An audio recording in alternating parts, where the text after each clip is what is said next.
Romelu obviously can't play because it's his parent club. Is it frustrating, or is it maybe a little bit beneficial that he's not had a chance to get to know us yet? So this game's come sort of so soon in his arrival here.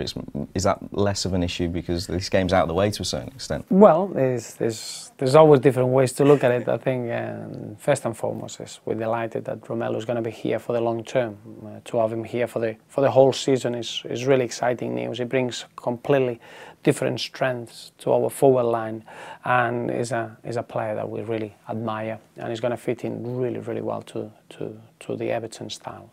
So that's clearly the most important aspect. He needs to miss the Chelsea game. I think it's a disappointment because he's come back really strong and sharp from the Belgium time with the national team, and you want Romelu just to be available to be in the pitch at any time. So, but that can be the situation this weekend. So we got a lot of games coming on from the West Ham, and then we still got the Carling Cup at Fulham the week after, and obviously we got a lot of games before the next international break. So we're really going to take the time to make sure that Romelu is as strong as he can be and as fit as he can be to make sure that he's ready to compete for his place. Yeah, he's obviously a big, strong player, but he seems quite an intelligent player, quite an intelligent person as well. Does it help when you've got James and Gareth are nice lads as well? Does it help when they seem Everton people, as it were? Yeah, that's vitally important. I think we all want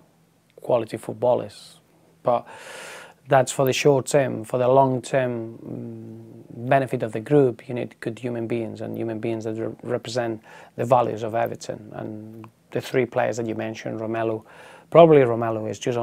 is 20, but he's had so many experiences since the age of 16. He's been in the media, and he's been the full attention of someone that has got one of the most privileged attributes as a number 9. So he's very mature, very intelligent in that respect, and he brings a real quality in the human side that James McCarthy and Gareth Barrett clearly has in abundance.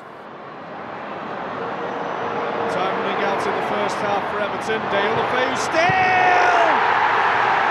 Right at the end of the first half, the Spaniard makes his impact on Goodison. One player you brought in this summer, Gerard Deulofeu, who came from Barcelona, obviously has a clear understanding of the way they like to play football. He got his first Premier League appearance against Cardiff and looked very good in that spell. Is he getting closer to more Premier League action? Is he a player we can see more of in the coming weeks? He is. Obviously, Gerard has got a terrific application in his work, and already you've seen a difference in the way that he's growing into a phenomenal footballer. He's only 19. He relies on his natural talent, and that always helps for any player to be effective in whichever group you play in.